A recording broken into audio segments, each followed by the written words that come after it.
Hey, welcome back to Midas Letter Live. James West here with you, and what a week in the cannabis industry it has been. We saw this thing's not working. Oh, I see, it's got slow. Okay, never mind. Hey, let's try that again. What a week in the cannabis industry. We saw a few companies go public, and we're going to talk about them in a little bit, but we also saw Aurora Cannabis make a big lateral move and buy Anandia Labs for $115 million. That makes Aurora a real contender in the realm of future cannabinoid drug discovery now that they've got the combined clinical and scientific talent of Canamed and Anandia.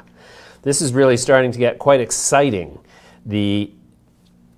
Oh boy, this is a disaster actually. We're trying something new here today, so bear with me.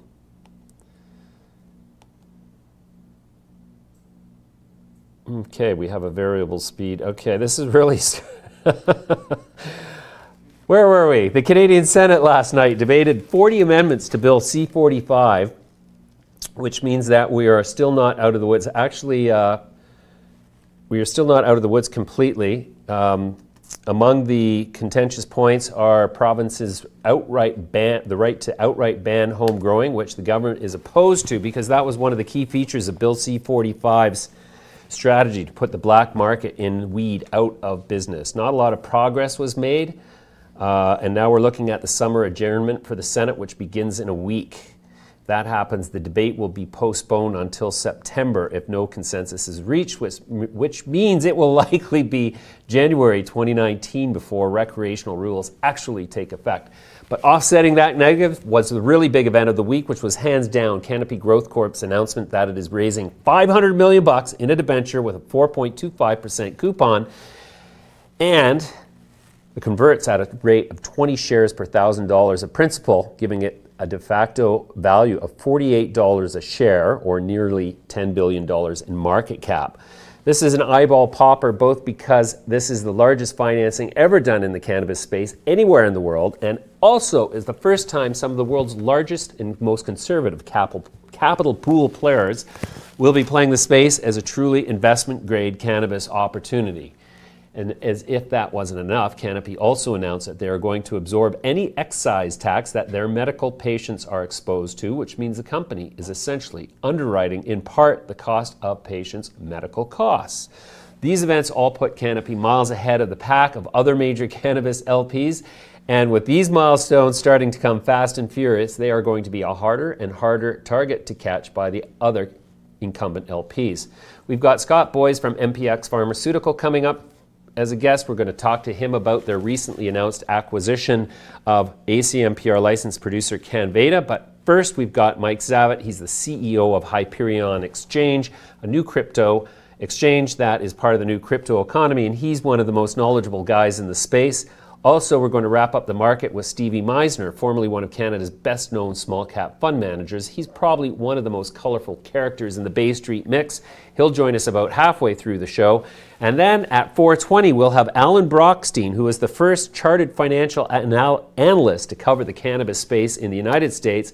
He'll be here at 4:20 Eastern. That is guaranteed to be an extremely enlightening conversation.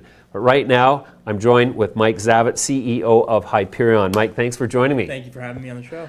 Well, Mike, let's talk about Hyperion a bit. What exactly is the exchange all about? So Hyperion is a very unique exchange offering in that it's not only a classical utilities cryptocurrency exchange, it actually is a hybridized exchange, which includes the plan to list securities on the blockchain. This is a space that's been evolving over the last few months or even years, but more so it's accelerated. Now the SEC has began to take steps to recognize securities and securities on the blockchain. In other words, digital securities. So are you securitizing, like fractionalizing securities? What we are actually doing is hosting security tokens. So there are a number of companies now that are beginning to do issuance for securities, and what they're doing is instead of doing what classically is a note like paper securities, they are doing a digital security. And this is much like equities or possibly revenue streams or other financial products. Except an ICO? They are ICOs, but they're security ICOs. So we like to call them STOs. And perhaps that name will evolve as well. Okay, great. That's all we need is another anagram. That's right. And so STO, securitized security token. Offering, that's right. Okay, so how does that comply with securities laws currently? So there are a number of ways of going about an STO, but essentially what we're looking to do is work with the regulators to find a way to be completely compliant while still offering these new and unique vehicles. So we're seeing is in the States a lot of Reg D offerings coming out as STOs. People are working on Reg A Plus offerings, Reg S1. So there's going to be very unique offerings coming out, and a lot of them are sort of based on traditional securities offerings with the added bonus of them being on the blockchain, being in an immutable ledger, and being very dynamic. Yeah, no doubt. Okay, so does this mean that do you see these securitized token offerings replacing ICOs or replacing IPOs? One day, I think that's the dream, is that we are kind of gunning for the IPOs. Now, with the classic ICOs, the utility tokens, so to speak, I think that a lot of those companies are hoping that they can remain as just that, utilities. Because with the added securities aspect, you're talking about more regulation. It's much more scrutinized and stringent. Right. So hopefully there will be a world where all three of those products exist. Right. Okay, so then how do you guys make money, and are you planning to become a public entity? Is this an investment play for Canadian investors? That could be a possibility. We did do a financing round, just a seed round to start, where we raised about $8 million. Right now, we are building out the company and the software, hoping to go live in about 100 days. Now, our business model is mixed between subscription fees from the tokenized offerings as well as from the users' transaction fees, much like any other exchange that exists today. Okay, so at this point, there's no risk. You're not running the gray zone where it's like this. You're not offering securities. We are not ourselves offering securities, but we are actually licensed to sell securities. So in the United States, we've just locked down a broker-dealer and an ATS license, which is an alternative trading system license. Now in Canada, we just applied for our MSB, which will lead us into our ATS and broker-dealer here as well. Wow, that's very cool. So then, does this, I'm trying to wrap my head around, I mean, if you're on both sides of the border, does it kind of dissolve the border between, it used to be if you were going to raise money from Canadian investors, you had to have a glide path onto a Canadian exchange, and you had to specifically not offer securities in the US and vice versa. Is this going to kind of change all that and make it sort of more globalized? To be honest, that's what we're hoping. We're hoping that cryptocurrencies will start to break down borders and geographical limitations and allow investors from across the pond even invest at one point or another. We are targeting eventually Asian markets and kind of have our sights set on the entire world. Right now, of course, we have to follow current securities laws, so we are limited by geography, but we are hoping that cryptocurrencies will change that. No kidding. The cryptocurrencies are sort of in a state of, they're in a state of flux, I guess, is for want of a better word. There's a lot of sort of skepticism as to its ability to be representative of a currency when volatility is so rampant within the space. Do you think that volatility is going to sort of narrow down over time and settle out? I do think it will taper off, and I think that even now with the volatility we're seeing, it's not as bad as the early days. If you were around 5 years ago watching Bitcoin fluctuations, they were quite a bit more severe. So I think it's starting to happen, and as the institutions get involved, you'll see even more stability be entering the space. I was just at Consensus very recently, and in the early days of going to conferences, there was a number of enthusiasts showing their products and new ideas. Well, now we have Microsoft, IBM, Fidelity, Citibank. All of them were present, and they were making it very clear that they are taking interest in the space. Wow, no kidding, eh? So then, if you were to become a, so how soon till we could actually participate in one of the offerings? That's hard to comment on right now because we're still waiting on some guidance from the OSC and from the SEC on the other side of the border. That being said, we're hoping to launch with utility tokens as soon as 3 months from now. Really? Yeah. Very intriguing. Got about a 100-day timeline. Yeah, no kidding. So now the ICOs that I've seen, guys are raising other cryptocurrencies. That's right. Instead of cash. And so as a enterprise raising capital to launch a business, there's a lot that you can do with crypto reserves now, but there's a lot you can't do without cash. So how do those companies access cash if they've raised a ton of Ether or a ton of Bitcoin? Well, nowadays, with the sheer size of the cryptocurrency market, there's a lot of liquidity with Bitcoin and Ethereum. So the truth is that a lot of these companies, even when they're raising substantial amounts, and I've seen companies raise upwards of 100 million in Ethereum or Bitcoin, it's very easy for them to liquidate. Yeah. It's not like it was in the early days. Okay, so it's not. So can you, for example, could you sell $15 million worth of Bitcoin in a day without moving the price? Absolutely. Really? I could see more than that. Okay. Yeah. Huh. Very interesting. So from where you sit, is the future of securities and capital raising all about the crypto economy? I believe it will be, to be honest. I mean, this is an immutable ledger. It's programmable. It's just a more efficient way of doing business. And the truth is that the technology is in its infancy, relatively, but it's growing, and I think everyone's starting to take notice. Okay. Do you think that the OSC is, is up to speed on all of this, and is, I've heard that they're doing all kinds of things to accommodate the crypto economy and moving to, embrace it as much as they can. From where you sit, are they up to speed? Are they executing on that? So far, I have seen they've been pretty responsive with us. To be honest, I think that everyone is still learning, and regulators are very diligent, as they have to be. So it'll take some time, but there's an effort, and that's positive. Yeah. Wow. All right, let's leave it there for now. That's great, Mike. Thank you so much for having me on. Yeah, we'll come back to you in due course and follow up. Thanks Absolute again. Pleasure. Thank you. All right, coming up, we've got Scott Boyce from MPX Pharmaceutical. But in the meantime, watch this little video clip of our last site visit to OrganiGram out in Moncton, New Brunswick.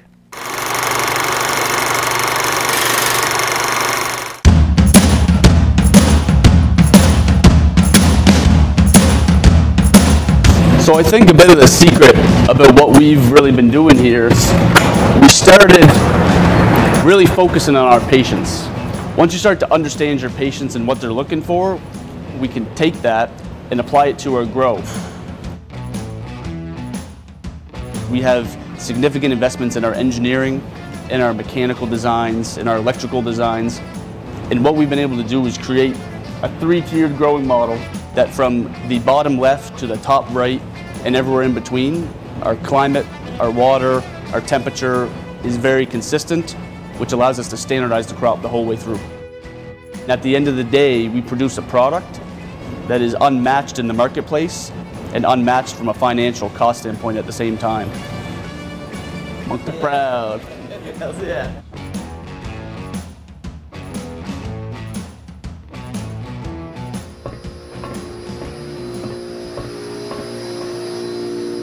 So we have basically 3 systems in this room. We have a cooling system, a heating system, and a heat recovery system. We need 36 tons of cooling just to cool the lights. And then the rest of the capacity of the unit is to extract the moisture out of the air because the plant produces a lot of transpiration when they absorb nutrients. We emphasize on high quality and standardized environments, and this is how we can achieve it.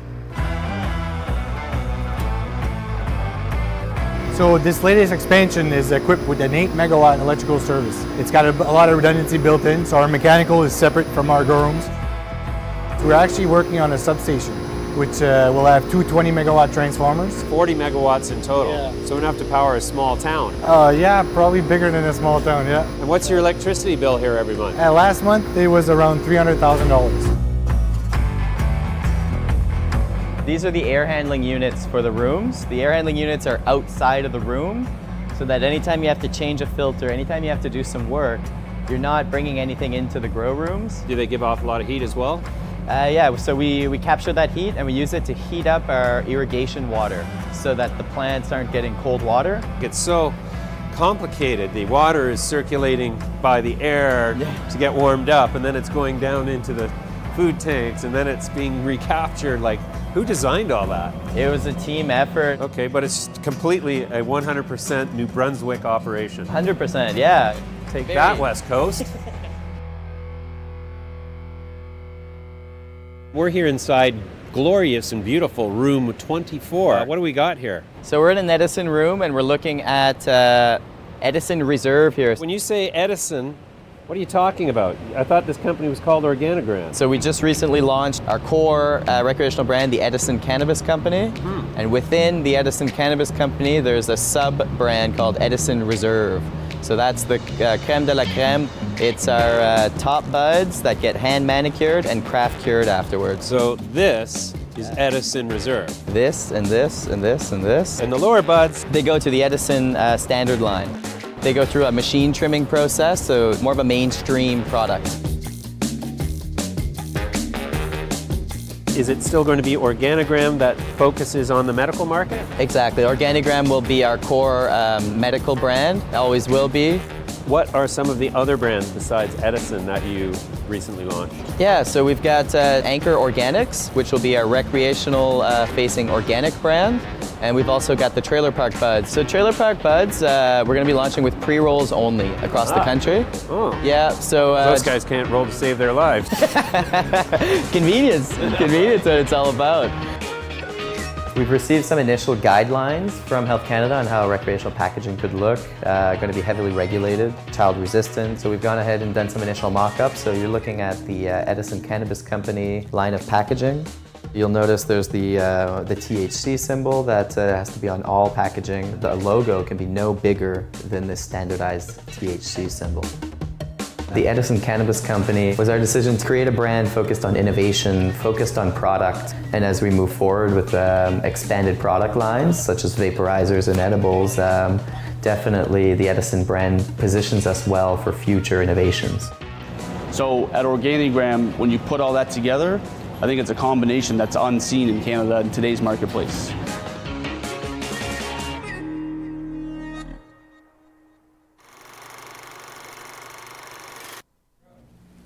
Hey, welcome back. How'd you like that little clip, eh? That was quite the visit. Right now I've got Scott Boys with me here. He's the CEO of MPX Pharma. Scott, welcome back. Nice to be back, James. Scott, let's start off with a conversation about your recently announced acquisition of Canveda. What is the significance of that for the company and for your investors? And James, we've been trying to break into the Canadian market for a long time. We had an application for our own sound location that goes back about 3 years now. Wow. And we had a couple opportunities to participate in the export-import market that we had to pass by because we didn't have that little pink paper, piece of paper, the Canadian LP license. Okay. So this opportunity came along. It's a small facility, but it gets us licensed. We hope it'll help us get our secondary license in own sound and get that wrapped up. We were one of the sponsors at the Cannabis Global Conference in Europe last month. This is becoming a global market, and while the U.S. is still our focus and there's still a big land grab going on down there, not to be able to participate in the import-export market, we think would have restricted our growth in the future. So. Sure. Okay. So does that, are we to interpret from that you want to focus more on Canadian and external to Europe more so than the U.S.? No, the U.S. is still our focus. It's still a huge market, but we have the arrangement with Panexia where they're producing medical grade, GMP grade products. Okay. We had opportunities to invest in several Israeli firms that were doing research, but Panexia has already got the products ready for the market. So we've already got the building permits to build at a 5,000 square foot lab in Owen Sound that will be producing the Panexia products that we'll sell in Canada and the US under the Salus pharmaceutical label. We have a lab that we're building out in Arizona as well.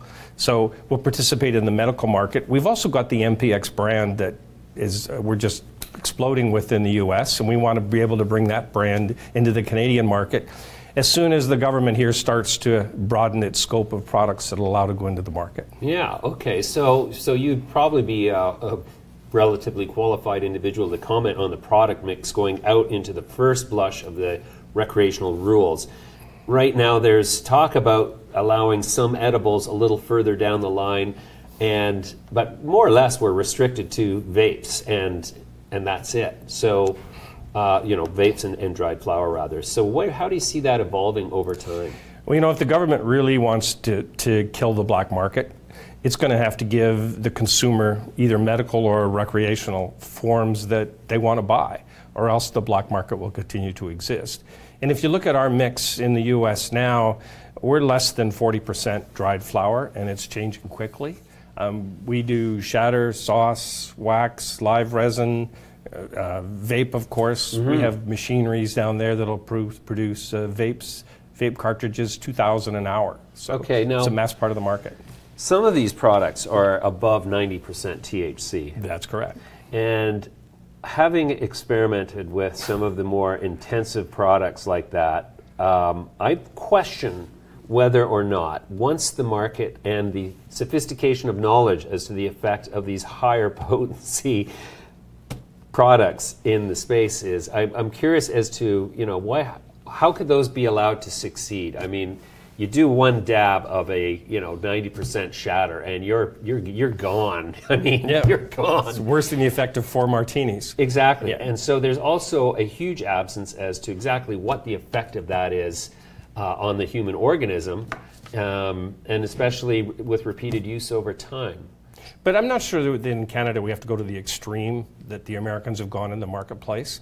But I think you need to have a wider variety of product available if you really want the consumer to buy its product in a regulated market. Sure. Well, you made a good point before we started the segment that if Canada is serious about, you know, stomping out the black market, that they're going to have to offer all these products, because otherwise people will just keep the black market alive, because that's the only place to get these products. You know, even in the medical market, with the Panexia joint venture, they've got 40 SKUs of products. And the delivery methods are multiple, the types of, everything from vaginal suppositories to sublingual tablets. So, and these are all part of the market, and the government's going to have to allow them to be in the market if they really want to. Yeah.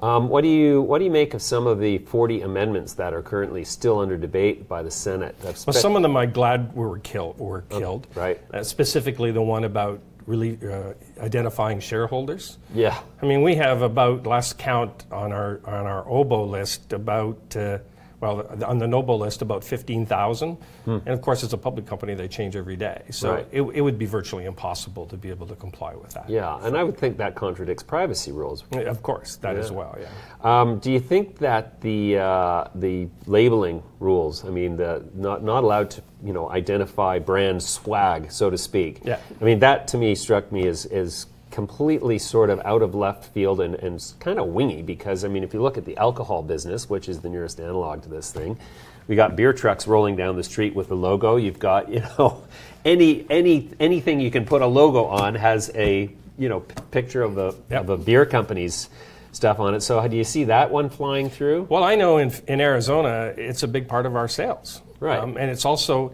when we can't advertise using print media, we can't advertise using electronic media other than the internet. Right. It's one of the few ways we have of getting our brand identification out there. So, sure. Yeah. I think it'll all evolve. Yeah. I mean, sooner or later, it's going to get to the point where it's recognized as a viable industry, and it's going to be subject to the same standards as the other ones. So even the packaging restrictions here, I think, are a little bit restrictive. Even if you want to give contents, if you get into the medicines, you got to have contents of the non-active ingredients as well. So the packaging is going to have to change. Yeah, no doubt. So then, in terms of the inability, or the province's right to deny the ability to grow homegrown cannabis, which was one of the core planks in the platform to eliminate the black market, do you think there's going to be some compromise on that point? Well, you know, I think there's two sides to the story. The homegrown market could be abused with multiple plants being grown and then being sold into the black market, and I think that was the fear that the Senate had. But at the same token, I mean, we can make our own beer and wine, so I think there's two sides to the coin. I'm not strongly opinionated one way or the other. Right. We saw a big raise done by Canopy Growth, $500 million. I mean, really, that's putting the whole cannabis industry on the map globally in the most conservative investment circles now. Do you think that that's going to open up the Canadian market even more? Or do you think that it's the sign, as a lot of people are suggesting, that the market has now sort of peaked out and it's top heavy, and so we're going to see some unwinding? We're starting to see a lot of short positions built up in some of the bigger names. Well, you know, I'm convinced, and our strategy is built on the fact that there's going to be an oversupply of biomass, of dried flower. So where we originally were planning up to 400,000 square feet in Owen Sound, now our grow there will be minimal. The grow in the Canveda operation is small, and we're going to focus on secondary products, distillates and the byproducts of distillates, and on the medical market. We haven't raised much money in Canada. So what happens to in the Canadian investor market isn't that critical to us. We've raised most of our money in the United Kingdom. Oh, is that right? So in the United Kingdom? In the United Kingdom. In fact, of the 100 million we've raised, about 75 million of it was raised through London with European and international investors. Interesting. Huh. So is the rules in London, are they changing? In terms of?